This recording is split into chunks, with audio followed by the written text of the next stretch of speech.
Magandang hapon na naman sa inyo mga suki naming tagapakinig. Narito na naman po ang inyong lingkod, Kuya Perez. At ako pong muli ay inyong makakasama sa loob ng kalahating oras. At syempre kasama pa rin natin mga kaibigan, ang ating mga artista sa radyo na siyang nagbibigay buhay sa ating mga napipiling liham sa araw-araw. At ang liham nating napili mga kaibigan ay galing sa isa nating masugid na taga-subaybay at siya po ay itago lamang natin sa pangalang Alma. Bayan basahin na natin ang liham ni Alma, Dear Kuya Perez. Magandang hapon po sa inyong lahat dyan sa inyong himpilang pamburadyo. Lalong-lalo na po sa inyo kuya at mga kasamahan dyan. Lumiham din ako kuya dahil gusto ko rin pong makahingi ng payo sa inyo. Itago na lamang po ninyo ako sa pangalang Alma, 36 na taong gulang at may asawa po ako. At isang anak. Para malinaw sa inyo kuya, ganito po nagumpisa ang aking problema, Kuya Perez.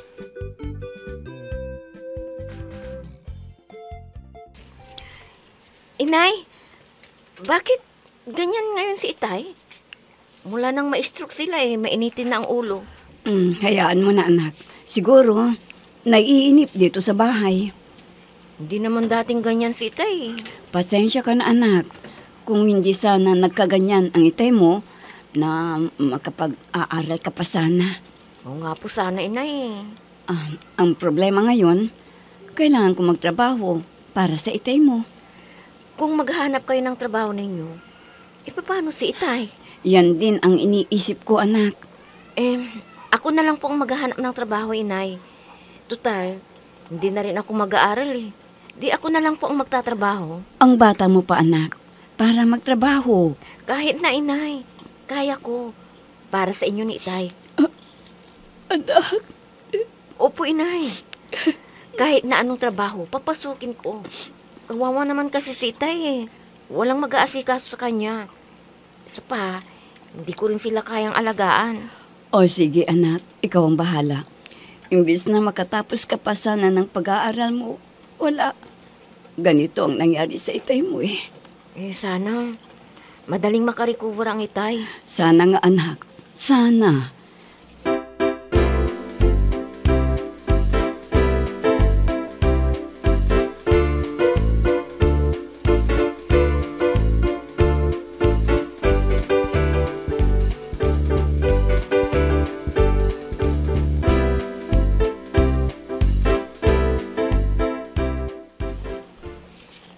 Alma, nasan ka ba? Bakit? Anong kailangan mo, Cesar? Naiihi ako. Yung arinola, dalhin mo dito. Sandali lang at kukunin ko. Bilisan mo naman. Bagal-bagal mo Naiihi na ako. Sandali lang. Nariyan na. Eto na. Teka, ayan. Bakit may laman pa yan? Iipa natin yung kagabi Hindi mo pa pala tinapon. Ay, sige na. Umihi ka na. At itatapon ko na. Gusto mo bang ibuhos ko yan sa mukha mo? Ginagawa mo akong bata Lintik ka. Mapanghi! Alisin mo yan! Dugyot ka! Cesar! Itapon mo yan! Antugasan mo! At pagkatapos saka mo dalhin dito. Naintindihan mo?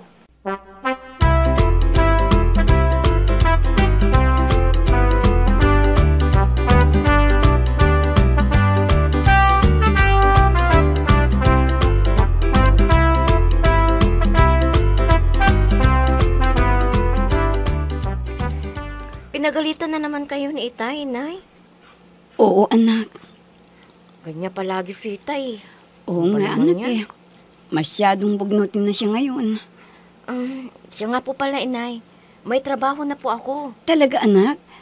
Saan ka naman nakahanap? Sa bayan po. Tindira po ako ng isang malaking store. At araw-araw din ang uwian, Inay. Ay, salamat naman kung ganun, anak. At kahit papano hindi ko na problema ang gagastusin natin dito sa bahay.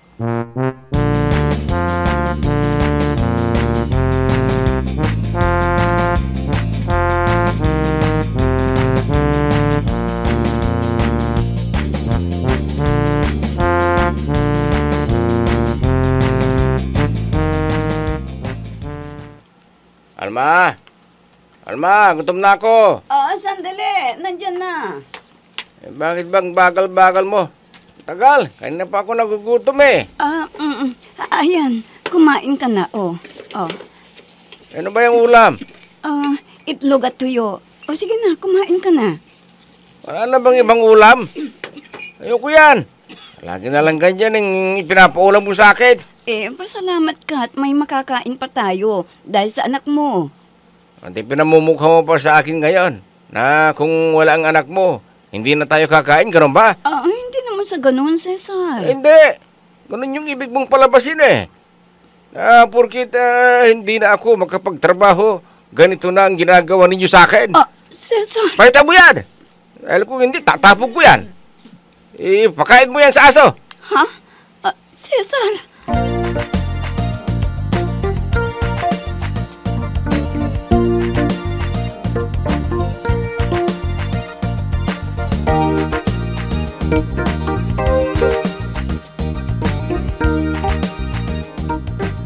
Anak, parang gusto ko nang sumuko sa itay mo. Ho? Bakit ho, inay? Ang itay mo kasi kaninang umaga. Nagalit na naman siya. Bakit nagahanin naman siya, inay? Ayaw niya kasi ng ulam. Ano ba naman tong si itay? Alam na nga niyang kapos tayo eh. Wala tayong pera tapos siya pang may ganang magalit. Hayaan mo na. Intindihin mo na lang. Ito nga ho pala ang sahod ko, inay. Buong 1 linggo. Ito po, oh. Naku anak, bakit mo ibinigay lahat sa akin? Magtira ka naman ng para sa'yo. Mas kailangan nyo yan ngayon, inay. Sige po. Sige na, kunin na ho ninyo. Salamat sa'yo, anak, ha? Salamat.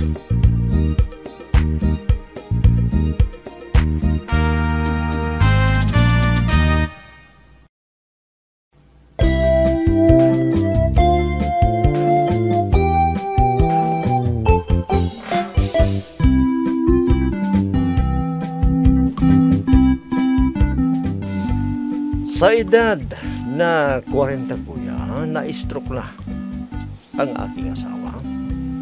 At hindi ko alam kung hanggang kailan siya makaka-recover sa kanyang pagka-stroke. Dahil hindi namin siya mapaterapi kuya dahil sa kakapusan ng pera. At kapag kausap ko siya kuya, lagi po siyang galit. Hindi siya makausap ng matino.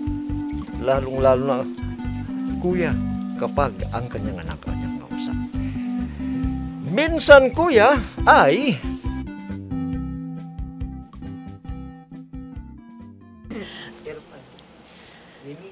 sama ka sa amin mamaya ha, Janet. Bakit? Saan kayo pupunta? Birthday ni Shirley. Di mo ba alam? Birthday ba niya? Bakit? Hindi ba niya sinabi sa'yo? Hindi eh. Basta, sama ka sa amin ha. Pupunta kami nila Nicole at Mimi. Kayo na lang. Wala kasing kasama si inay sa bahay. At isa pa, baka pagalitan na naman ako ng itay ko. Sobra naman ang itay mo. Na-stroke kasi siya eh. Walang kasamang inay sa bahay. Sige, ikaw ang bahala. Mamaya niyan, hanapin ka ni Nicole. Pakisabi na lang na hindi ako makakapunta. Maintindihan niya yun. Sige, bahala ka. Minsan lang ito sa 1 taon. Enjoy na lang mga bes. Kita-kits na lang tayo bukas.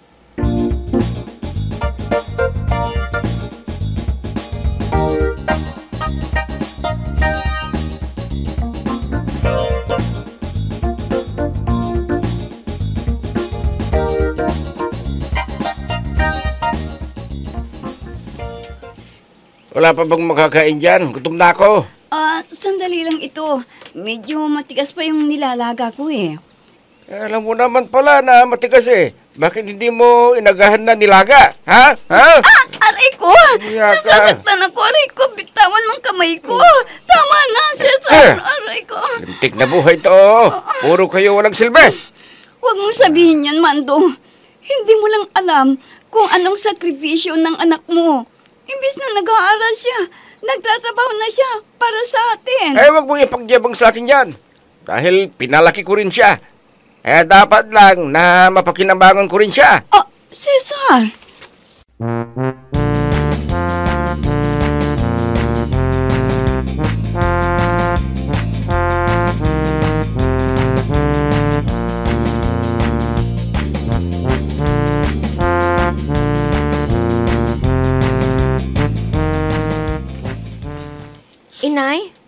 ano yung namumula sa kanang kamay ninyo?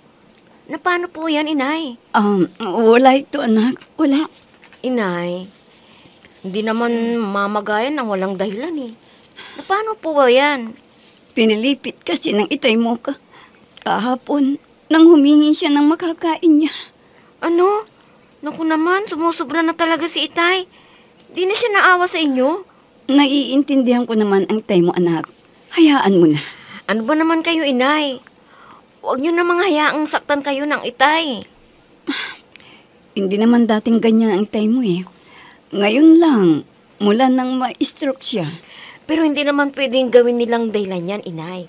Ang hirap mag-alaga ng tulad nila na hindi na nakakalakad. Anak, nandito na yan. Alangan naman napabayaan na lang natin ang itay mo.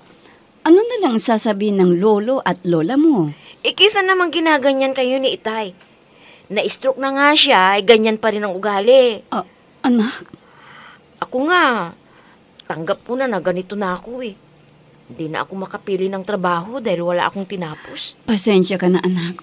Pati ikaw, nadamay sa ganitong sitwasyon. Pasensya ka na.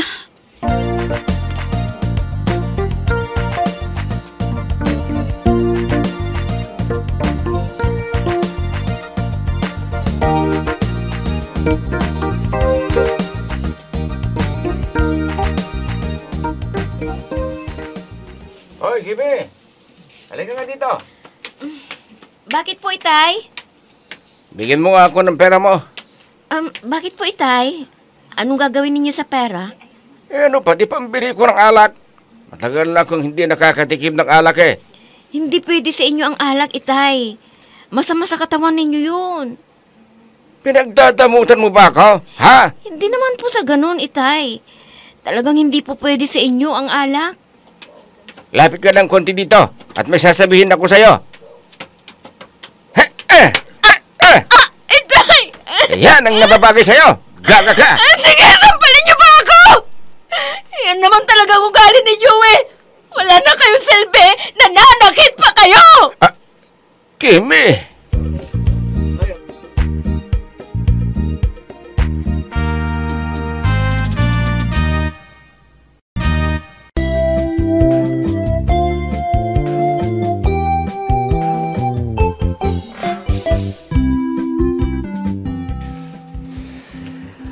Kahit gaano kahirap, kuya, ay nagagampanan ko rin ang tungkulin ko sa aking asawa.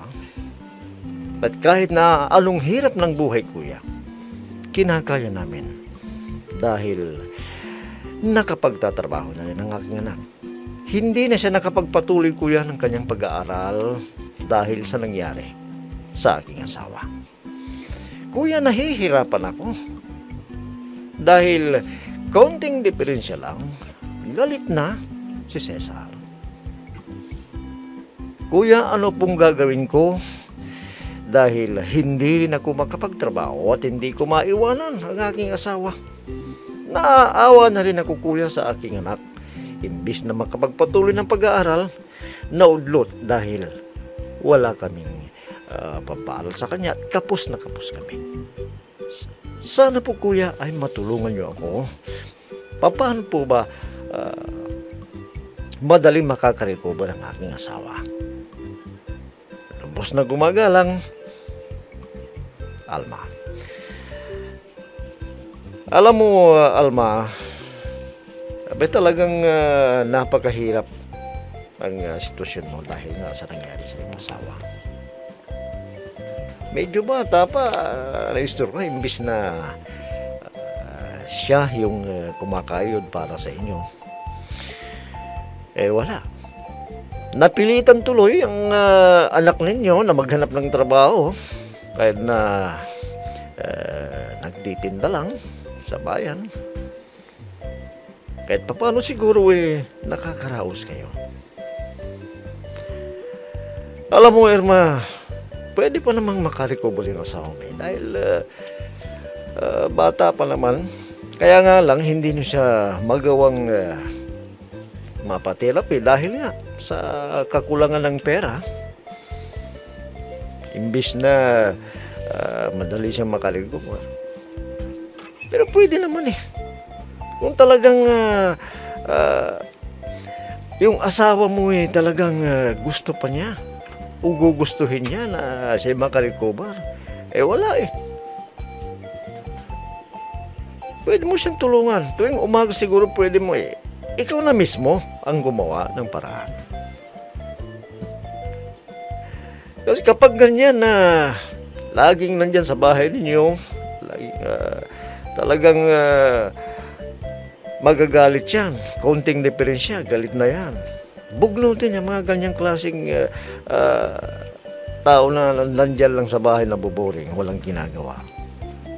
Abay, bata pa sa edad na 40. Siguro ikaw na mismo ang kahit na tuwing umaga o masahin mo o kaya magtanong-tanong ka kung anong pwede mong gawin dyan.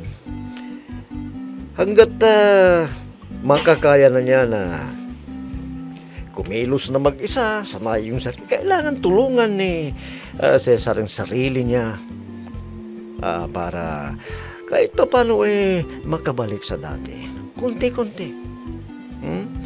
Ganyan na nga yung pamumuhay ninyo. Ganyan pa yung ugali niya. Bugnutin, sinasaktan ka pa. At ang masama niyan, pati anak mo pala, nagagawa niyang saktan kapag may gusto siyang hingiin sa anak mo. At minsan nga, humingi yung asawa mo, humihingi ng pera at pambili daw ng alak. Ganyan na nga yung itsura niya, iinom pa siya ng alak. Ibang klase naman yung asawa mo, Alma. Ha? Wala nang magawa sa buhay. Gusto pa yatang magbisyo. Sa bagay, hindi mo rin siya masisi siguro dahil sinabi mo nga na noon hindi naman siya ganyan. Nagkaganyan lang yung ugali niya ngayon dahil nga sa kanyang pagkaka-stroke. So, iintindihin mo na lang. Wala rin siya magagawa kung ano yung sasabihin mo sa kanya dahil hindi pa siya nakakalakad. So, ang gawin mo na lang siguro kung ano yung hindi niya gusto, wag niyo lang gawin. Yung mga pinapakain niyo sa kanya, wala siyang magawa ka. Kapos nga kayo Anong gagawin ninyo? Ha? Pakakainin niyo siya ng masasarap, wala na nga kayong magawa dahil kapos kayo sa buhay. Hayaan niyo kung hindi siya kakain. Kapag nagutom yan, kakain din yan siguro. Ang gawin mo lang siguro tulungan mo siya tuwing umaga na mag-exercise.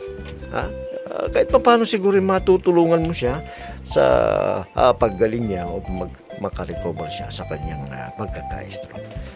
Bueno, yan na lamang siguro masasabi ko, Alma, at naway kahit papano ay napayuhan kita sa yung inilapit na problema. Bueno, mga kaibigan, hanggang bukas na muli sa ganito ring oras at timpilan, inyo pong abangan at pakinggan ang programang Peles at your service.